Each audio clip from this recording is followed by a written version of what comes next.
特朗普在他的就职演讲当中，只有2处轻轻涉及到了中国。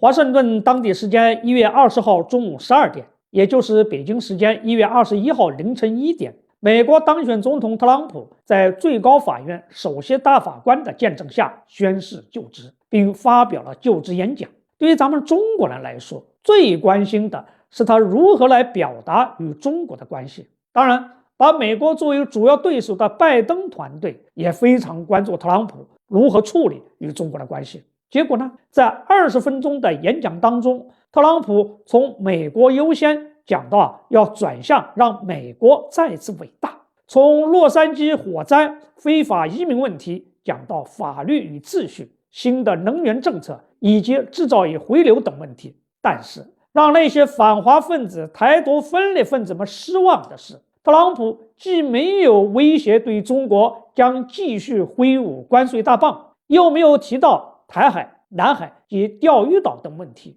只有2处轻描淡写地涉及到了中国。这2处，一处是在表扬自己的伙伴马斯克的时候，表示中方的卫星回收技术差马斯克一大截；另一处是在提到巴拿马运河的时候，声称不能让中国拥有运河。其中说中国的卫星回收技术不如马斯克，谈不上是攻击中国，最多是想表示一下自己用人得当，再描述一下事实而已。而把所谓中国人经营巴拿马运河这个不存在的事情硬扯进去，这很可能是特朗普的演讲策略，在一件不存在的小事上面攻击一下中国，既可以安慰一下内阁成员当中那些强硬的反华鹰派，又不至于对中国过于强硬。难怪拜登、哈里斯这2个人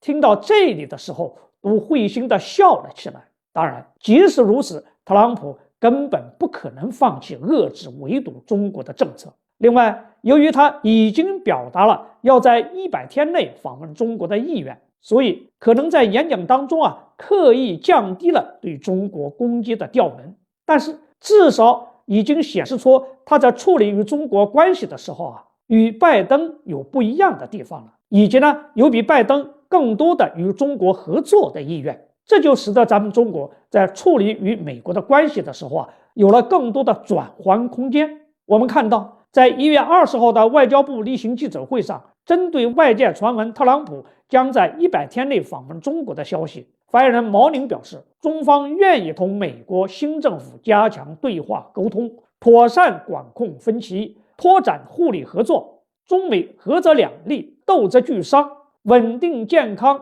可持续发展的中美关系符合2国和国际社会的共同期待。这可以看作是对特朗普有意访华、加强与中国合作的一个正面回应。当然，我们不能只看特朗普说什么，更重要的是要看他做什么。就像在2017年的时候，特朗普访华的时候说得很好，拿回去1000多亿美元大单之后，立刻就对中国挥起了关税大棒，翻脸不认人。这一次中方一定会走一步看一步，要合作那咱们就合作，要斗争那咱们就斗争，2手抓，2手都会硬。好，这个话题就聊到这儿，欢迎大家继续关注王一飞评论，下一期再见。